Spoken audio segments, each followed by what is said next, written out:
L'indice de confiance des ménages au cours du deuxième trimestre de 2015 a enregistré une hausse de 2,4 points par rapport au premier trimestre de 2015 et de 2,1 points par rapport au même trimestre de l'année 2014. C'est ce qu'indique le Haut Commissariat au Plan.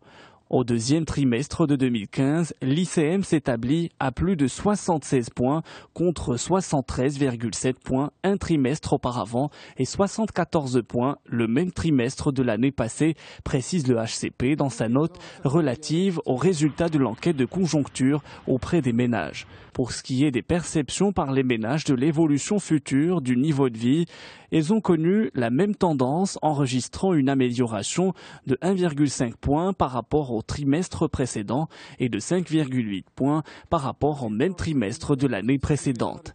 Concernant le chômage, environ 75% des ménages s'attendent à une hausse du nombre de chômeurs pour les 12 mois à venir, contre 7,8% qui pensent le contraire, note le HCP. Le paiement par carte chez les commerçants et e-marchands a poursuivi sa progression lors du premier semestre de l'année. Les consommateurs ont déboursé plus de 11 milliards de dirhams durant les 6 premiers mois de l'année, affichant ainsi une hausse de 6,2% sur un an. Le secteur monétique marocain continue donc sa croissance.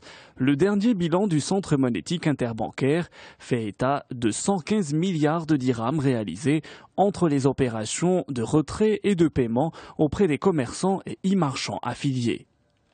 Les prix des denrées alimentaires dans le monde sont en baisse. C'est ce qui ressort d'un rapport publié par l'Organisation mondiale de l'agriculture sur les prix des produits alimentaires. Ces derniers ont atteint leur plus bas niveau depuis 2009. Pondéré sur les échanges commerciaux, cet indice est calculé en fonction des cours mondiaux des 5 principaux groupes de produits alimentaires de base, les céréales, la viande, les produits laitiers, les huiles végétales et le sucre. L'indice fait ressortir une baisse générée par le recul des prix des produits laitiers et des huiles végétales, et ce malgré quelques hausses enregistrées par les céréales et le sucre, alors que les cours de la viande restaient stables.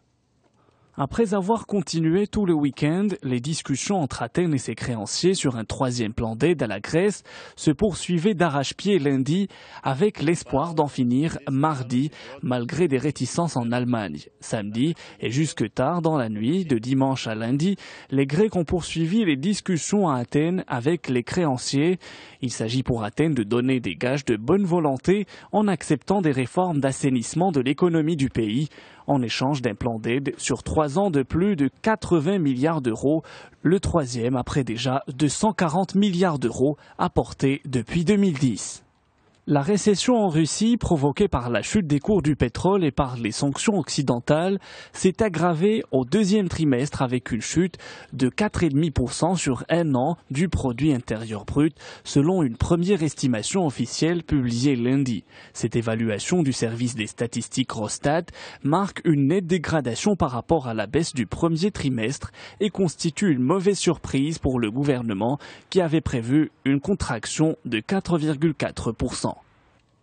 Le produit intérieur brut français devrait croître de 0,3% au troisième trimestre 2015, a indiqué lundi la Banque de France dans une première estimation issue de données portant sur le mois de juillet.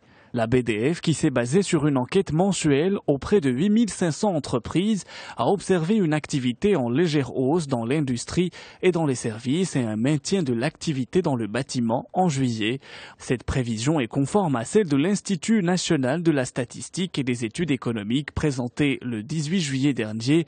La production industrielle a augmenté très légèrement, notamment grâce à l'agroalimentaire et à la pharmacie, a noté la BDF, faisant état en revanche d'un recul des secteurs de la chimie, de l'automobile et de la fabrication d'équipements et machines.